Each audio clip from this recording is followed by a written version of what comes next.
Sebelum COVID melanda, aku sempat liburan ke beberapa negara, salah satunya ini ke Jepang, ulang tahun anakku yang kedua. Jepang adalah negara yang paling aku suka gitu kan di Asia. Kesampaian banget ngajak dia ke Jepang, terus ke Tokyo Disneyland, Tokyo Disney Sea, ke Gunung Fuji. Dini Winastuti is a freelance television content producer who loves to travel. She used to vacation overseas at least once a year. Alhamdulillah kesampaian, bisa ajak dia ke Paris, lihat Eiffel. Tidak hanya Paris, aku sempat juga ajak dia ke negara yang paling aku suka, yaitu ke Amsterdam. Before the pandemic, Dini was a content creator at a private TV station. She quit her job not long after the birth of her son in 2016 to focus on raising him. She then started a laundry and baby food businesses.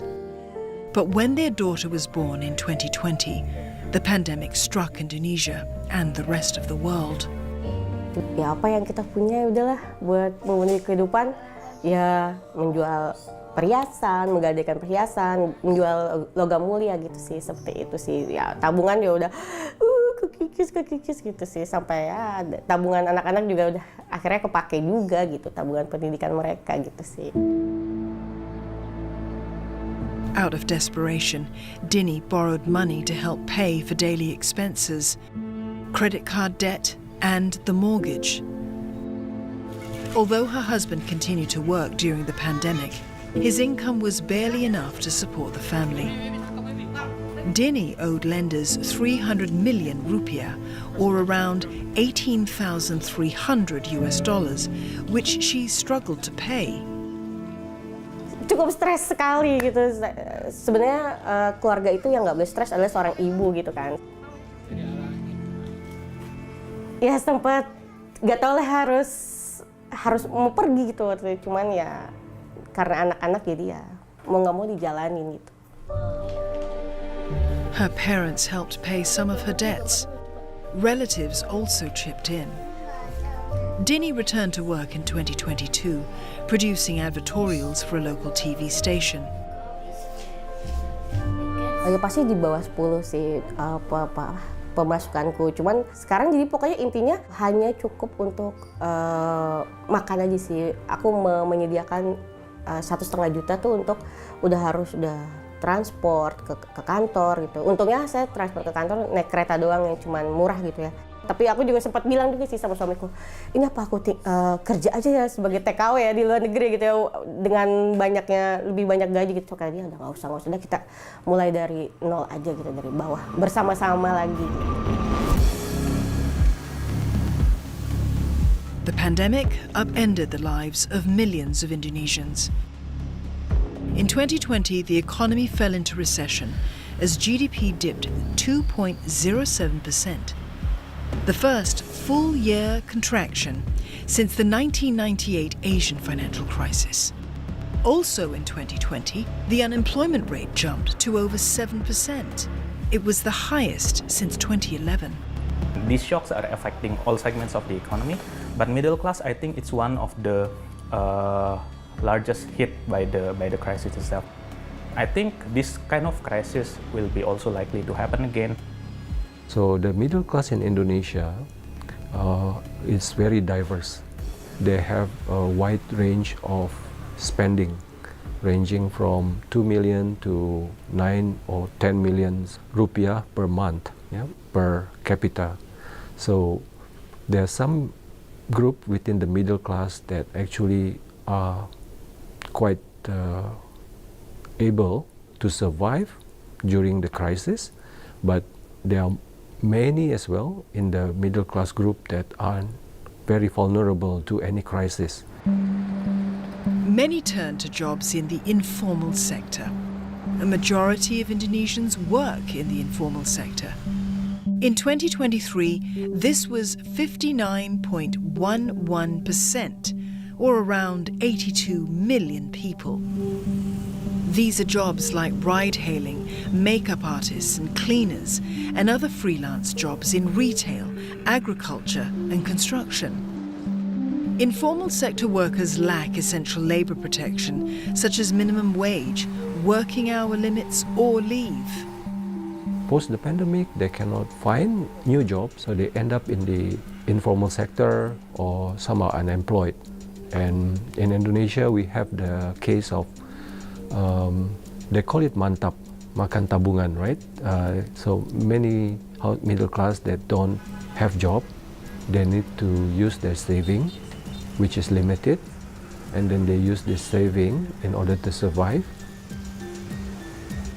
Ini buat negara tidak bagus gitu, karena kalau settlement-nya lebih banyak, kan settlement biasanya tidak terkena pajak-pajak yang signifikan seperti sektor formal begitu ya.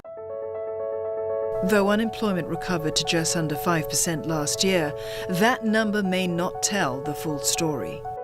Angka unemployment rate di Indonesia itu termasuk yang terendah di kawasan gitu.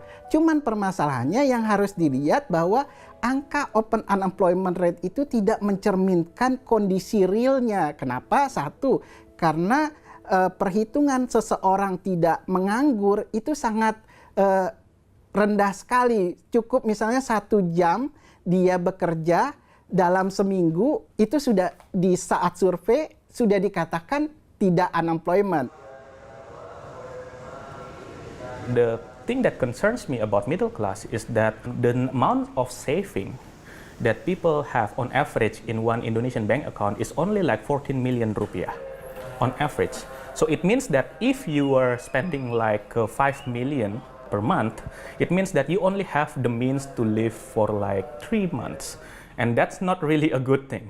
So I think because of this lack of like support measures and lack of security nets here, some of the middle class have to resort to like selling their assets.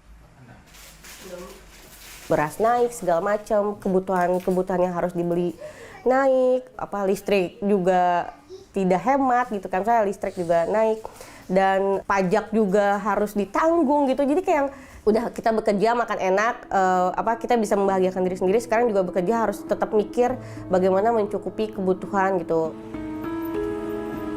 In the aftermath of COVID, the diminishing middle class has translated to a fall in demand. In January 2025, Indonesia recorded deflation of 0.76%. Banyak pemerintah, narasi pemerintah yang salah membaca, menganggap sebagai prestasi. Oh, deflasi artinya harga-harga turun. Tetapi kita sebagai ekonom melihat ini bukan prestasi, ini malah menunjukkan sinyal pelemahan daya beli masyarakat, terutama kelas menengah. Naturally, if you are a consumer, if you have to pay more for the essentials, then you don't have a choice, right? So you cannot just simply reduce the amount of foods that you eat. And because of this reduction of purchasing power on non-essential things, there's not so much demand on these things, and that reflects in the lower core inflation. Artinya apa? Mereka sudah mengurangi pengeluaran untuk yang sifatnya sekunder, lebih banyak kepada kebutuhan-kebutuhan pokok gitu. Itu kan mengurangi pendapatan pemerintah juga, karena semua itu kan ada pajaknya.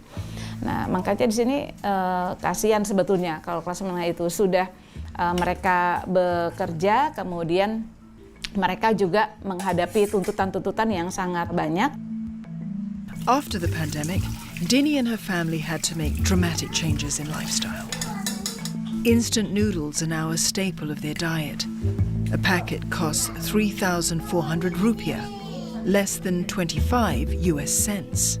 Murah memang bagian terpenting untuk saat ini gitu kan. Setelah kami menghadapi perjalanan sulit, memang beda sekali sama yang dulu gitu kan. Misalnya dulu kita bisa makan di luar gitu kan. Mungkin malah dulu waktu zaman beberapa tahun lalu kerja mungkin sehari itu pasti harus ada makan junk food, harus beli catai, maksudnya minuman boba segala macam gitu kan. Sekarang ya udah seminggu sekali aja gitu. Yang penting kita makan dari Senin sampai Minggu tuh terpenuhi gitu.